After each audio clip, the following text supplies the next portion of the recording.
கோனோஹா அலைந்து திரியும் நிஞ்சாக்களின் கனவு கிராமம்.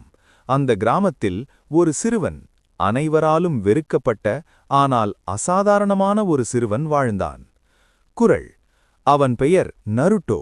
அவனது உடலுக்குள் ஒரு மாபெரும் அச்சுறுத்தல் உறங்கிக் கொண்டிருந்தது. 9 வால் நரி என்ற அரக்கன். இதனால் கிராம மக்கள் அவனை ஒதுக்கி வைத்தனர். ஒரு அனாதையாக தனிமையில் வளர்ந்தான் நருட்டோ. குறள். ஆனால் நருட்டோவின் இதயத்தில் ஒரு கனல் எரிந்தது.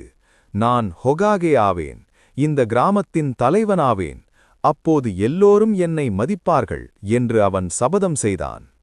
குறள். காகாஷி என்ற சிறந்த குருவின் கீழ் நருட்டோவுக்கு பயிற்சி கிடைத்தது. சசுகே சகுராவுடன் இணைந்து டீம் 7இல் இணைந்தான்.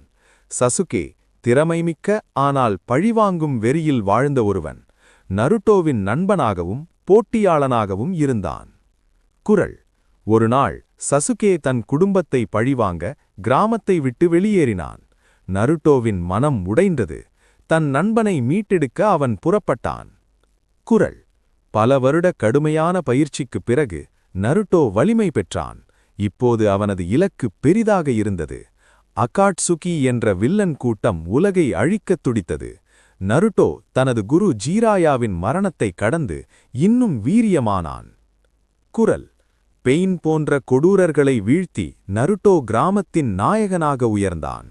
4வது உலக யுத்தத்தில் அத்தனை நிஞ்சா நாடுகளும் அவனுடன் இணைந்தன. அவன் தனது உடலிலிருந்த 9 வால் நரியுடன் நட்பானான். குறள். யுத்தத்தின் இறுதியில் நருட்டோவும் சசுகேவும் மோதினர். சசுகேவின் மனதிலிருந்த இருளை தன் அன்பாலும் நட்பாலும் நருட்டோ அகற்றினான். இறுதியில் பல தியாகங்களுக்குப் பிறகு நருட்டோவின் கனவு நிறைவேறியது. குறள். ஆம், அவன் கிராமத்தின் 7வது ஹொகாகே ஆனான்.